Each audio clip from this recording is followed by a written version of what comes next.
Good evening, everybody. Welcome to the Evangelical Dark Web. Tonight, we are going to be doing a live stream on the Daystar scandal, specifically Joni Lamb and her response. She did a recent interview with Marcus Rogers, which I wanted to dive into tonight, but I'm a little delayed because we've had a lot of this video has been removed from YouTube and not really with any real explanation as to why it was removed, which is kind of interesting. I guess shame on me for not saving it in time to react to it as soon as a lot of other YouTubers could react to it. But nonetheless, there is a story here that we are going to cover. This I thought was a pretty fascinating interview. I think Marcus Rogers is a pretty interesting individual for how he handled this situation. And there's a lot of stuff going on behind the scenes. Obviously, a lot of riled up uh, people on the internet about this entire scandal in general who aren't exactly thinking straight or thinking biblically about the issue of accusations being made against one party or another.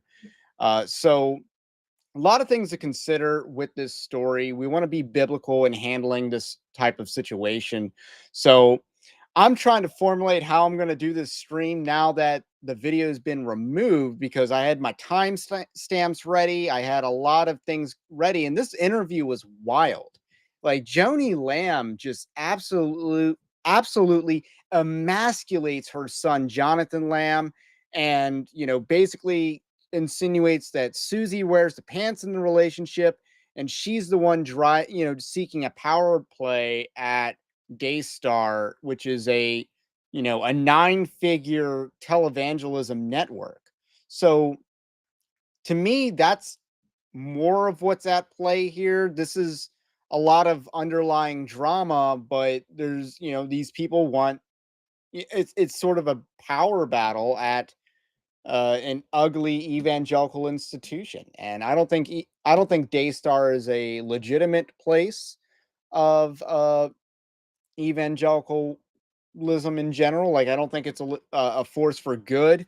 When Joni Lamb during this Marcus Rogers interview discusses all the good things that Daystar does, you know what she says? The first thing that she says is how much Daystar helps Israel. So clearly, this is not a Christian organization because you can't even say that you advance the gospel. It's like you're trying to count your merits, and it's how you help a foreign nation. It's just insane.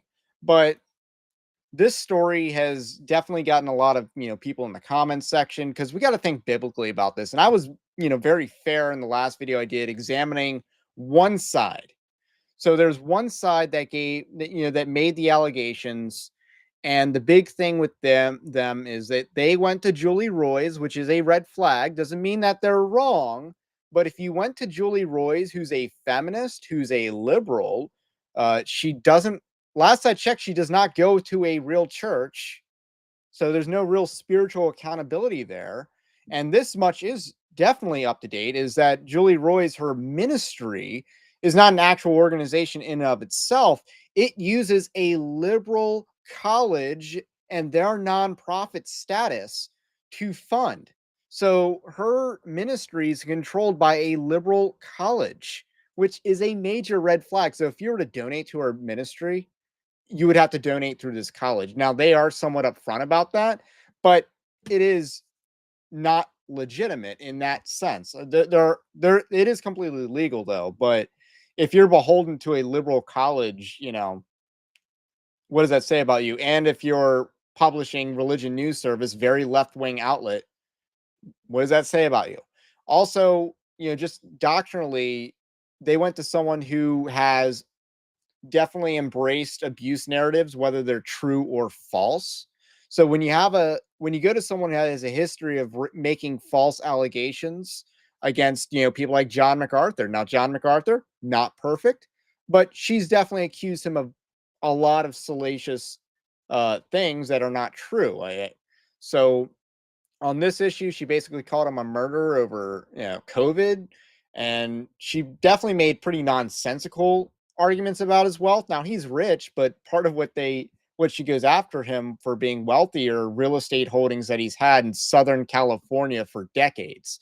So oh, they went to Julie Roy's, which is shady, and then and this is Julie Roy's at work, they hid very important material details in that they they have a smoking gun moment, which is when this guy named Pete, who I believe is Rachel Lamb's husband, walks in on a girl who's changing in her bathing suit, and they misrepresent and hide the detail that not only was he holding his kid, but the girl's brother was also in the same room. So they hide key details from their side of the story, and then they admit these details later on. They issue a correction, but at the end of the day, first of all, the false news spreads faster than the correction. Second of all, if this doesn't change anything, why wasn't it included in the first place? Some people in my comment section tried to argue that it was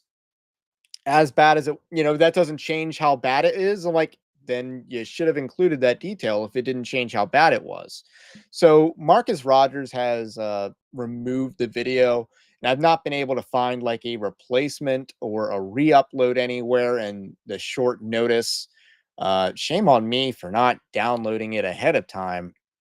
Also have some technical difficulty, or not technical difficulties. I am using a new microphone, so thank you all for your support of the channel. That we can upgrade our microphone and go from a $30 microphone to a much better microphone that cancels out background noise, which I do my best to make sure is not a problem on the regular, but I just say. So Marcus Rogers is a pretty interesting character in all of this. He has taken down the video that he did, and he interviewed Susie Lamb when she admitted that she made a mistake publicly. So or when made a mistake. When I say that, I mean when she admitted that she was holding the kid, that Pete was holding the kid, and she allowed them to kind of spread those lies, and he would eventually go on to interview Joni Lamb because in the interest of hearing both sides, and that was biblical. I actually agreed, and I commend him for that. But then I believe he took down both interviews if I wanted to check. But rather than let it stand, but he is not happy with himself for having conducted this interview. Let's watch this clip and go from here. Before I speak about anything, and I'm going to try to make this short, sweet, and simple. Number one, I repent publicly, all right, for jumping into what I thought was a pool and it became an ocean of mess and drama. I remember when God gave me that word about he's going to expose the roots of things and it was going to sound like a movie. This is literally like a movie. And even though, my heart, I don't want to say it was in the right place. I felt like, hey, I just want to share my platform with Jonathan and Susie so they can speak out, share this side of this story. The reality of the matter is I was not informed, and if anything, shouldn't have got involved, but if anything, I should have just let them send a video in where I'm not interviewing them. They're just telling their side of the story, and then I just post it and I don't say anything and just let God be the judge. I made a mistake going down there, not being informed about both sides of the story. The Bible says a fool only hears one side of the matter. I made a foolish decision. I made a decision that was based on, I thought I have personal experience with dealing with people who have been abused. I've had to confront abusers in the church, in the pulpit. I've seen them go to jail. I was emotional because it disgusts me, the thought of something like that happening to a child. And to be honest, when I read the story, I'm like, there's no way in the world you're going public, against your mom like this, and what your father built and says kind of things. But the reality of the matter is that was not wisdom. The Bible says a fool only hears one side of the matter. And I was a fool to go down there, even though I thought I was doing the right thing. What I should have did, guys, send me a video, I'll upload it so your side can be heard, right? And so with that being said, I want to I'm praying for the daughter, the granddaughter, because she's the real victim in all of this. Regardless of how you look at it, she's a victim of a $1 billion Christian company having this fallout. And so I want to say this, right? I made a mistake, and now it's like, okay, I got to clean it up. I got everybody calling me. Now, mind you, there's a lot of people praising me. There's a lot of people saying, Marcus, that was awesome. You did the right thing. The easy thing, obviously, would have been just to leave it there and leave it alone. The problem is I did ignore some red flags. I felt some things in the spirit. I knew everything wasn't, but I did something and it was foolish. Bottom line. And so to the daughter, to the granddaughter, right? I'm praying for you. And so I got all these phone calls from these pastors, and all the pastors, even though they didn't agree on everything that was going on, they pretty much were saying the same things privately that I was feeling. And one of the things that they said, even though they didn't agree, is they said the biblical and honorable thing for you to do is for you to go get Joni's side of the story, because you inserted yourself, because you went. So there we have it. In one sense, I'm not overly familiar with Marcus Rogers, and part of what I think he struggles in the actual interview of Joni is the fact that he is also divorced. So he very much goes softball on that part of the interview. But in general, I thought it was fair for him to get both sides of the story since he inserted himself in the situation. So I actually commend his work in doing that. Now, does that mean that he gave a perfect interview? No, I was not expecting him to be a great interviewer, but he did insert himself in the situation. He did essentially take a side by interviewing Susie and Joni Lamb, Susie and Jonathan Lamb, who essentially, they're not exactly reliable interviewees. And then he then interviews Joni Lamb just to get the other side, and she is, I guess the way to say it is that I think she is more honest when talking about her son, but I don't think she was very honest when talking about herself. That was my impression of her. Like, when she's trying to justify her marriage, I don't think it goes particularly well. Uh, Again, you can disagree, but overall, I don't think I'm not sure why he deleted the interview or both interviews, but I just think that to me is not the right thing to do. You should just let it stand. But in any case, uh, those are just some of my initial thoughts. So the interview that he gives with Joni Lamb, I would summarize as this: like, you know, and I have timestamps in my notes, which would have been useful if it was still on YouTube. But anyway, so the first question that he gives to Joni is just an absolute yikes. Uh, Joni is not happy with Jonathan. It shows. There's some underlying hatred there. She essentially says something along the lines of, God wanted me to experience this to show me that Jonathan was not fit to lead Daystar. And that's essentially her opening statement. She's like, yeah, I could have done some things better. I could have said some things better, but God wanted me to know that Jonathan was not fit to lead the company. And then she gives her account of the incident. And there were some interesting um, details that she revealed that were not previously known. So we already know about, hey, this Pete guy was holding the kid, and which completely changes the situation, which they knew about. And we already knew from their side of the story that Joni and Jonathan and Susie Lamb suspected Pete of being a pedophile, yet still decided to live in a house with him for about a week, despite this knowledge, despite this suspicion. So that makes no sense. Any responsible parent, if they suspected someone of molesting a child, they would not then decide to go on vacation with them.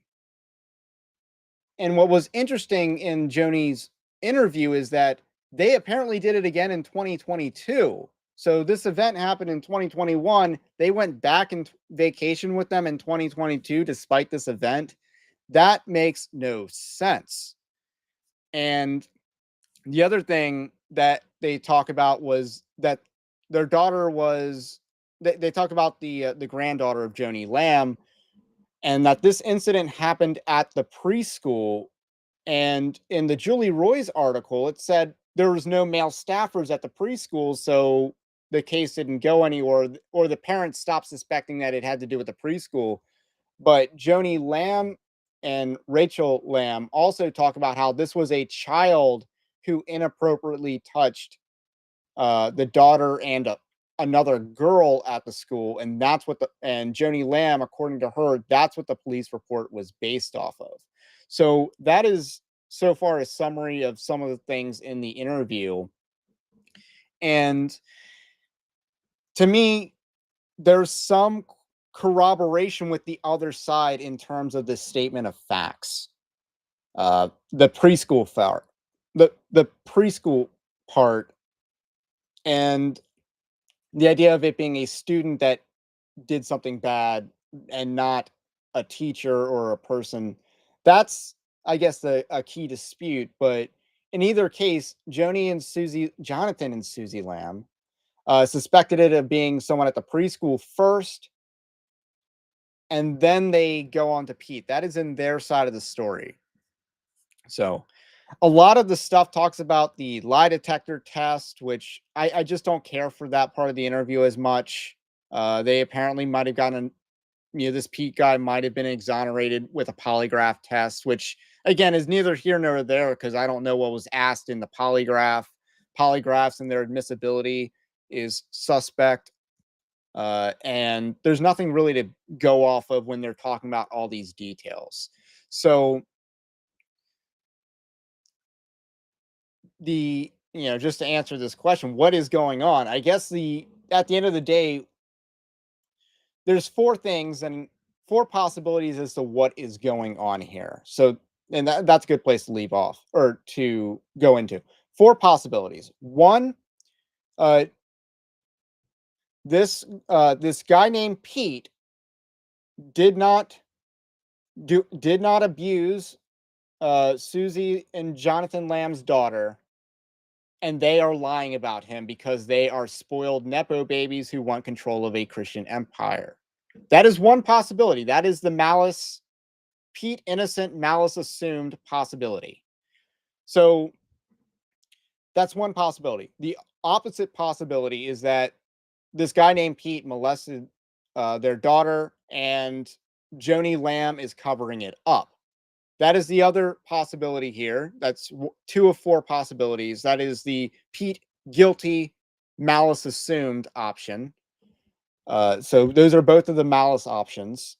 This is a bit of a quadrant here, if you understand the visual picture.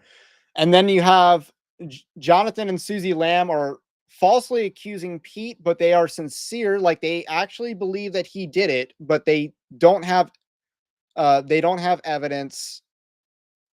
But they sincerely believe that he did it. And Joni Lamb does not believe that Pete did it. And we have a clash there. That is the option of Pete being innocent, but there's no malice on the part of Jonathan and Susie Lamb on bringing these allegations against Joni Lamb and Daystar in general. And then we have the other side where Pete is guilty, but so Jonathan and Susie Lamb are correct in their allegations, but Joni Lamb is not convinced of Pete's guilt because there's no evidence of Pete's guilt. So that is the option where Pete is guilty, but Joni Lamb is not acting maliciously insofar as she's defending Pete. Now, which one of these four options is it? Because it's really going to be one of these four, because Pete is either guilty or not guilty. And this is Greg asks, who would do a thing like that with 3 kids in the room in a house full of people? Exactly. And this was supposed to be the smoking gun moment because up until then, they had no real evidence that Pete had did something. And this was a smoking gun. In the article, it's the salacious hook at the beginning of Julie Roy's article is that this guy got wild eyes and went up the room and was in the room when the daughter was undressing. That was a salacious hook in the article. This was supposed to be this smoking gun moment that they caught this Pete guy red-handed, and that's apparently not what happened. They misrepresented it to make it seem like they caught him red-handed. So that was that's the smoking gun. That's kind of what we've talked about in the past. And Joni Lamb adds new insights to her side of the story in that they vacationed again in 2022. So the smoking gun incident allegedly took place in 2021. They went back in 2022 and still vacationed there. That is insane. If you are a parent, that if Jonathan and Susie Lamb truly agree, uh, or truly believe that this Pete guy did that, then they should never have had them in the same room together. So Marcus Rogers talks about him seeing situations like this. I've definitely seen situations like this, but a little bit more distant, uh, and stuff. So I've seen things like this mishandled up close, or not super up close, but in that the parents basically put up with a lot more than they should have, and then the justice system totally let the guy off easy. Like I've seen that pretty up close. But anyway, this is from there. The interview gets a little bit more personal about Joni Lamb. She talks about her marriage. The fact is, she her husband died. She remarried like a year and a half later. So I think her husband died in November of 2021. She remarries in June of 2023. So we're talking 19 months, give or take. Uh, pretty quick turnaround on getting married. But that's again counting the fact that she got engaged and then, was dating. So because there's a whole process, that's pretty quick. But on top of that, the guy that she married was coming off of a divorce, which again, the Bible does not condone this behavior, especially when the guy who's divorcing his wife did not have biblical grounds for a divorce. So hopefully that's making sense. Oh, and she's older than the guy. Okay, I didn't fact check how old her second husband is, but a little bit surprising. But maybe the guy wanted a sugar mama. I guess that happens. Usually, older men who get divorced are trying to go for the younger model, like Bill Belichick, to give a topical example. But nonetheless, where it's pretty interesting is there's a very nice clip, and uh, I think this is a pretty hilarious part of the interview, and that is Marcus or Joni Lamb calls her son basically emasculated. So that to me is the best part of the interview. Was she goes on for a minute, basically saying that her son does not have balls, and this guy has all the balls, or her husband, sorry, Susie Lamb controls him and has got him by the balls. She basically says that in the interview. And I thought that part was wild. Imagine getting emasculated by your own mom, uh, and she thinks that way about your marriage. And some people who subscribe to this channel are probably big on physiognomy. I'm not overly big on physiognomy, but it's true. He does look like the kind of guy that would be emasculated by his wife. And she definitely sounds like the type who would control the relationship. It does look like that. When they give an interview, it does look like that. It does look like she's the one in control of the marriage. And that's not biblical. Nothing at Daystar really is biblical because again, they operate in the realm of female pastors. I think Joni Lamb being the head of this network is not biblical. So there's a lot of things that I don't think are biblical here, and the egalitarian nature of charismaticism. I don't hate charismatics. Uh, to me, the best charismatics are the ones who are patriarchal. They don't support female pastors.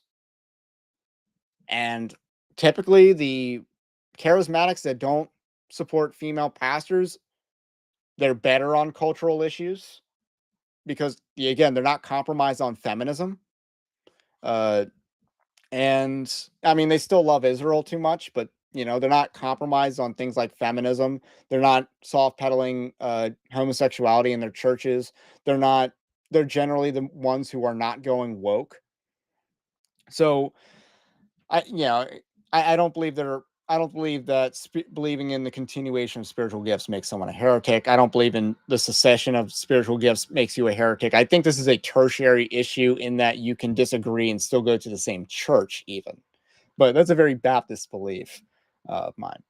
So Marcus Lamb, basically took down the interview, which to me, not cool. Not cool. You should definitely keep up the interview. So let's go through some clips of the interview, because there are some clips that are circulating and hopefully will be useful for this. So these are Rachel Lamb Brown, who's showcasing some highlights of the interview. Make sure that we're up. I want to apologize to you, right, for a couple of reasons. After, I have no issue saying like, hey, I made a mistake or, jumped the gun on some things. First of all, I don't know if I would have got the interview if I had reached out. I'm just a YouTuber guy. I'm not operating on the level you guys are operating. But we had a mutual friend who told me that I could trust you because Yes. It's not like I want to keep talking about this, but that YouTube world is your world. It's not my world. I mean, Daystar is my world. So I just appreciate you being willing to talk to me and hear the other side of the story because I don't have anything to hide. And that is one thing that I respect about you. And people get real shifty, can't look in the eyes. Since I've been talking to you, saw you guys working here, I got to be honest, guys. I felt the Spirit of God when you were worshiping. So that was the first sign I was like, okay, there might be some things that maybe I missed and I might have jumped the gun. So there you have Marcus Lamb prefacing the interview by beginning with somewhat of apology for not giving both sides. Apparently shut. I'm trying to see if she has the. Let's see. This is the interesting part. I haven't talked about this part or made reference to it. Blogger lady. This is where they talk about Julie Roys and her part. And I thought this part was I thought she was right about Julie Roys, but again, low hanging fruit of agreement here. Why do you think they went to this one blogger lady? I forgot what her name is. Like, why not go to ABC? Or, if you really believe this is happening, I'm going to tell the whole world, I'm probably going to go to the biggest platform possible. Why did they go to that individual? Well, because that's the only bottom feeder they could get to carry the story, because that's what she does. And there's absolutely no evidence of anything. There was nothing that was done wrong. And like I told you, the whole thing to try to tarnish not only me, because I know God will protect me, but to tarnish Marcus Lamb is the most difficult part of all this. Why? So, not a big fan of her self-reflection in general, but she is right about Julie Roys. I think Joni Lamb is someone who will say things honestly about other people, but not about herself. That's just kind of my read on the interview. So when she's trying to justify her marriage and she's arguing that her marriage is above board, even though she just married a guy who's fresh off of a divorce, and it looks kind of shady. It looks like they were interacting inappropriately during those times, or she maybe when she was married to her husband before he passed, it looked shady, and she's trying to justify her actions and say that it was above board, but it doesn't really resonate. It doesn't come off as very sincere. But when she is angry, I think she's a little more brutally honest. That's just kind of my take on the Joni Lamb interview. She does not.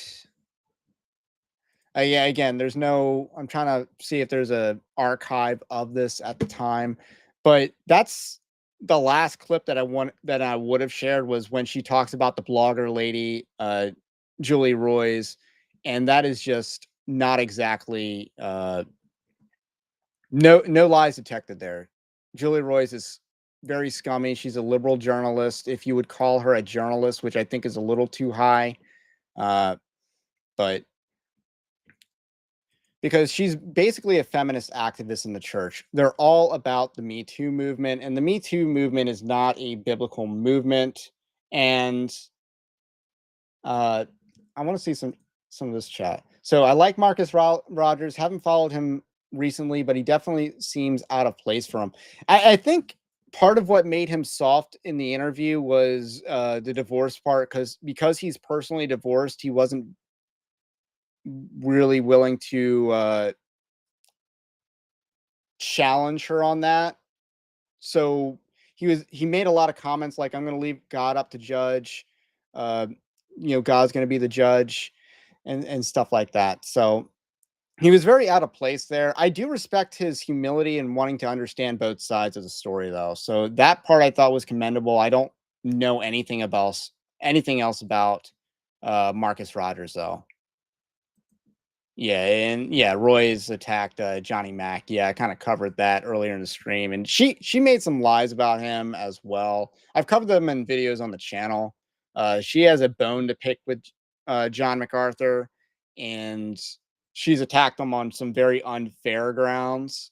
And then she's definitely attacked him on something that's more complicated, that there's no real evidence of him having acted with the information that he knew at the time in a incorrect manner. So RSC says Marcus is a oneness heretic. I wouldn't know. I wouldn't know if that's true or not. I know he's in the charismatic lane. He's in the YouTube world, but YouTube's a vast ocean. Even when I'm not doing this, the channels that I watch are actually pretty eclectic.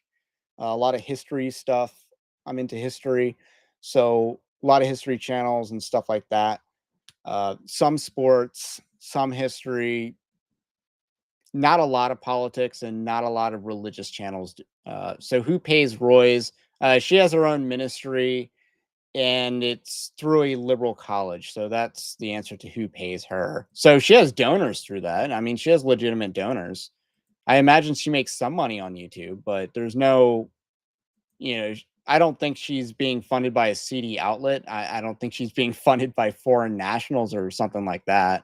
No reason to think that at all. So I'll take some more questions on the incident. We kind of had a speed rush through the interview that Marcus Rogers gives Joni Lamb without actually seeing it. So he has huge videos against the Trinity. So Carol says, I just think this is so sad and so broken. There's a 5-year-old little girl that was messed with, and there's nothing that can be done or no more about it, but we're about everything else and she's innocent. I mean, yeah, the girl's innocent. Worst case scenario, Pete actually did this to her. Like, that's the worst case scenario. I guess in the middle ground is the incident at the preschool being the truth, and then the best case scenario for the little girl, at least in the headspace, I guess short term, is that her parents are just using her as a pawn. Like, again, we don't know what actually happened, if anything actually happened to her, but she is being victimized by the people involved here. It could be all the people involved. It could just be her parents who are using her and using a salacious issue to take down their company, because I think Jonathan Lamb is a nepo baby. I think that is kind of true. And he married a pretty what's the way to put it? Someone with a spicy personality who definitely seems to be more controlling. So when there's a lot of comparisons being made that he is Harry and she is Meghan. So the Meghan and Harry vibes, and I get those Harry and Meghan vibes. And I don't know if Rachel Lamb made that comparison or just someone I was talking to who's also a YouTuber about this. Yeah, Jew and Greek says people lie about child abuse every day in divorce court and custody battles. And that might have been the whole Eileen Gray situation as well. Uh, because they weren't because the guy wasn't allowed to give evidence of co-fabulation, meaning that they were coached into saying that the children were coached into saying that they were abused. They weren't allowed to bring that up in court as evidence. So there, I don't know. The justice system has some major flaws in this regard, and yeah, I think the ability of people to lie in court is it happens. So people do lie about these things. We've been through the Me Too movement. We've seen uh Amber Heard's trial where she lied about things. And the Me Too movement, despite the fact that the culture has moved on from the Me Too movement, the church has not. The church wants to live in Me Too. And I think that's because, there's a lot of feminists in the church. There are a lot of feminists in the church that want to live and revel in the Me Too movement. And that's just not biblical. And it's going to lead to a lot of dangerous situations. And it ultimately goes against God's created order because you're creating, you're kind of overthrowing male headship in favor of a gynocracy. And this was kind of the thing with Owen Strachan, if you're familiar with who that is. He had a tweet about marriage, and he's, kind of a woke, big Eva type that's now really more of a mid Eva type, but he was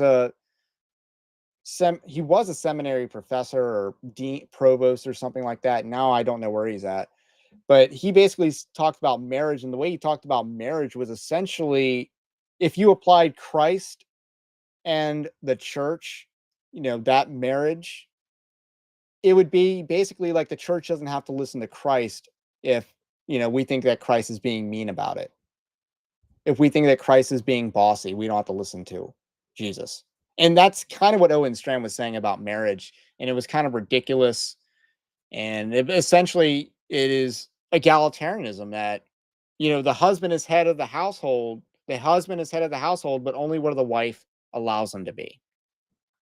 So, and yeah, conceptual clarity, making the point that I made earlier. Joni Lamb being in charge of Daystar is indeed wrong biblically. And yes, I think that, female pastors is wrong. I think that's wrong. Everywhere in America, everywhere it's been tried has led to homosexual affirmation, wokeness, and we can get into other things. Hypercharismaticism is definitely stems from female pastors because the Methodists invented that, and from the Methodist, we got all of these messed up movements in evangelicalism that are really distinct from what the Protestant Reformation created. So I kind of think of Methodism as the anti-Reformation in a way. So I'll take some last thoughts before I kind of jump out of here. This is going to be a short stream. But is Daystar the church? That's a good question. Parachurch ministries, I think, should operate similarly to the church. Like, I don't think we should violate Christian principle of male headship just because it's not a local church organization. So I'll use politics as an example. I don't think a female president would be a good thing for the United States.